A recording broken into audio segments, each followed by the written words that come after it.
नमस्ते, Ram Ram, good morning, सत श्री अकाल। कैसे हैं आप लोग? उम्मीद करते हैं कि बेहतर होंगे और आपकी पढ़ाई सुचारू रूप से चल रही होगी। हम लोग यहाँ पे सीखते हैं क्लास 10th का मैथ। आज हम लोग प्रश्नावली 1B का जो सवाल नंबर 8 है उसे सीखने वाले हैं। इससे पहले हम लोगों ने 7 सवाल तक कर लिए हैं, जिसमें कहा गया है कि सिद्ध कीजिए कि 2 प्लस के अंडर रूट 3 एक अपरमेय संख्या है। तो वैसे ही करना है जैसे इससे पहले हमने सवाल किए थे कि पहले तो इसे हमें परमेय संख्या मान लेनी है। तो हम मानेंगे हल हल माना 2 प्लस अंडर रूट 3 एक परमेय संख्या है। ये परमेय संख्या है और परमेय संख्या की परिभाषा क्या है? वो संख्या जिसे p बटे q के रूप में लिखा जा सकता है वो संख्या हमारी परमेय संख्याएं कही जाती हैं।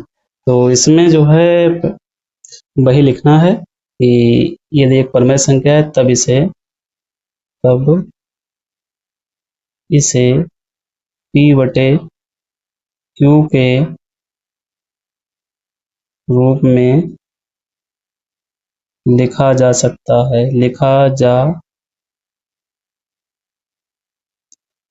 सकता है जहां q का मान जो है वो 0 के बराबर नहीं होना चाहिए। कंडीशन होती है कि q का मान 0 के बराबर नहीं हो सकता है। तब 2 प्लस अंडर रूट 3 बराबर p बटे q, क्योंकि इसे p बटे q के रूप में लिखा जा सकता है। तो इसे जो है इससे इक्वल कर लेंगे। तो ये जो हमारे दो हैं इधर हमारे प्लस के हैं और जब इधर जाएंगे जो माइनस के हो जाएंगे। प्लस के क्यों? क्योंकि इसके आगे कोई भी चिन्ह नहीं है और किसी भी संख्या के आगे कोई भी चिन्ह नहीं होता है, वो संख्या प्लस की होती है। जैसे अगर हम यहाँ पे लिख दें और कार्य कर लें यहाँ पे थोड़ा सा, जैसे हमने 3 लिख दी है तो ये हमारी संख्या प्लस की रहेगी और माइनस के आगे लगा हुआ तब संख्या वाली माइनस की है। या तो प्लस का लगा रहेगा और या फिर प्लस कुछ भी अगर नहीं गणितीय संक्रिया लगी है तो उसे हम प्लस का मानेंगे। तो ये हमारे प्लस के उधर जाएंगे माइनस के हो जाएंगे। तब अंडर रूट 3 बराबर p बटे q माइनस के 2 और इसे हल करेंगे तो अंडर रूट 3 बराबर एलसीएम आ जाएगा बटे 1 कर लेंगे, q एलसीएम आ जाएगा और 3 से गुणा करेंगे p एकम p माइनस का इसकी से गुणा होगी 2 एकम 2q। बस यहाँ पे अब थोड़ी सी हमें हिंदी लिखनी होती है। क्या लिखेंगे समझिएगा। देखिए ये जो संख्या है हमारे पास अंडर रूट 3 ये हमारी एक अपरमेय संख्या है, अपरमेय संख्या। और ये जो संख्या है ये हमारी परमेय संख्या है, परमेय संख्या।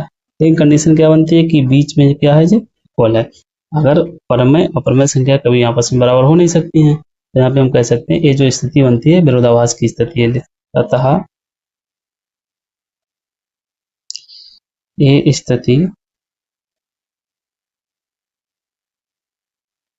विरोधाभास प्रतीत होती है। ये स्थिति विरोधाभास प्रतीत होती है। तब हम कह सकते हैं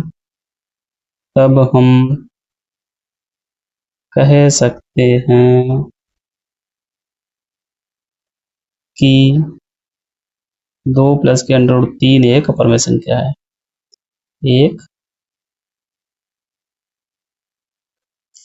अपरमेय संख्या है। यही हमें सिद्ध करना है कि ये कैसी संख्या है? अपरमेय संख्या है। और इसी प्रकार जो अगला सवाल है वो हमारा है कि सिद्ध कीजिए कि 4 माइनस 3 अंडर रूट 2 एक अपरमेय संख्या है। उसी प्रकार सवाल हो जैसे सवाल अभी हम कर चुके हैं, सेम ही सवाल करना है, बस संख्याएं उन्हें जो है बराबर के सब ले जानी है क्रमश क्रम। ऐसे करेंगे हल माना 4 माइनस 3 अंडर रूट 2 एक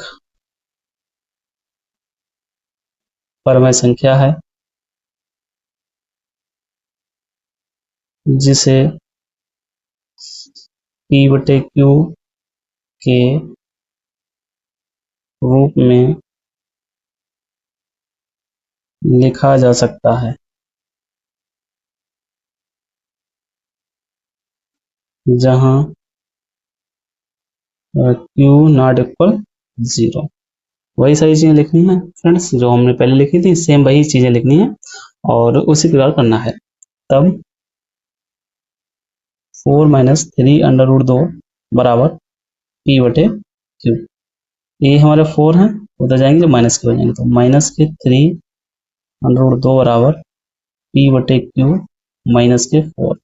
और इसे हल करेंगे तो ये हो जाएंगे 3 अंडर रूट 2 माइनस लगा है, माइनस लगा दो बराबर ये एलसीएम क्यू आ जाएगा।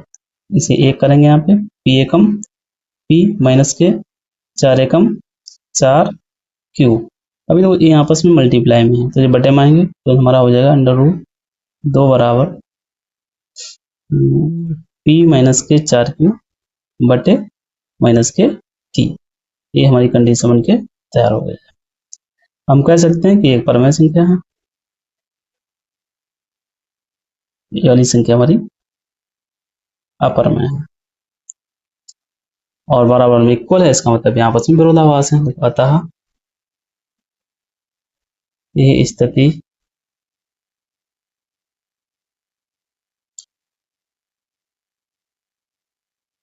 विरोधाभास प्रतीत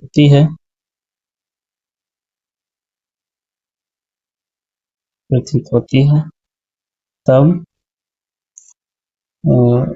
4 माइनस 3 रूट 2 एक परमेय संख्या नहीं अपितु अपरमेय संख्या होगी। अब तो अपरमेय संख्या होगी। यही हमें जो है सॉल्व करा रहे थे। तो फ्रेंड्स आज हम लोगों ने इस वीडियो में 2 सवाल सीखे हैं, सवाल नंबर 8 और 9, और ये चैप्टर हमारा यही खत्म होता है। और अगर ये वीडियो आपके लिए लाभकारी है, आपकी तैयारी को बेहतर कर रही हैं, तो प्लीज़ इन्हें लाइक एंड सब्सक्राइब कीजिए। Thanks for watching this video. Bye bye.